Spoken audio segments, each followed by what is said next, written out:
চালের সাথে 2টা পেঁয়াজ নিন। এবার পেঁয়াজগুলো ভালো করে পিষে গুঁড়ো করে নিন। আপনি যদি এই কাজটা আগেই করতেন তাহলে আজকে এই সমস্যার সম্মুখীন হতে হতো না। যখনই পেঁয়াজ ভালোভাবে ভেঙে যাবে তখন এটাকে আরেকটু বাড়াতে হবে। এরপর এর মধ্যে মিশিয়ে দিন 1 গ্লাস ফিল্টারের পানি। এখন খুন্তির সাহায্যে নাড়তে থাকুন এবং সব কিছু একসাথে ফুটাতে দিন। যখন পানি ফুটতে শুরু করবে তখন যোগ করুন 1.5 চামচ কালো জিরা। এই ছোট ছোট দানাগুলো দেখতে যতটা ছোট, কাজকর্মে ততটাই অসাধারণ।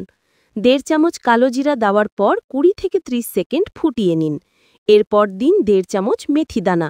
মেথি দানা দেওয়ার পর ভালোভাবে মিশিয়ে নিন এবং আরও 5 থেকে 7 মিনিট ফুটাতে হবে। এখন আসি উপকারিতায়। চালে আছে স্টার্চ, যা চুলকে নরম ও মসৃণ করে। ভিটামিন বি আর অ্যামাইনো অ্যাসিড চুলের গোড়া শক্ত করে।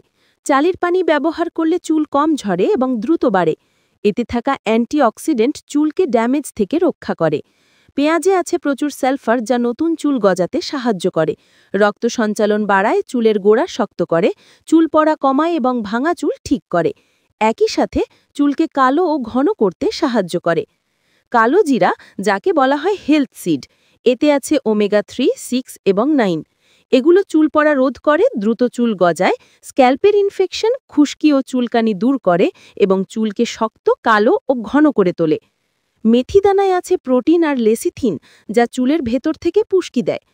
এবার গ্যাস বন্ধ করে মিশ্রণটাকে সামান্য কুসুম গরম হওয়া পর্যন্ত রেখে দিন, যাতে সব উপাদান পানির সঙ্গে পুরোপুরি মিশে যায়। তারপর ছাঁকনির সাহায্যে ছেঁকে নিন এবং এই পানিটাই চুলে ব্যবহার করুন।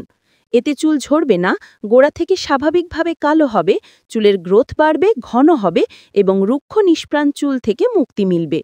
ভিডিওটি আপনার কাজে আসলে টাইমলাইনে শেয়ার করে রাখুন, যাতে পরে সহজে খুঁজে পান। আর এমন সব তথ্যবহুল ভিডিও পেতে লাইক দিন, ফলো দিন, ন্যাচারাল গ্লো হাবের সাথে থাকুন।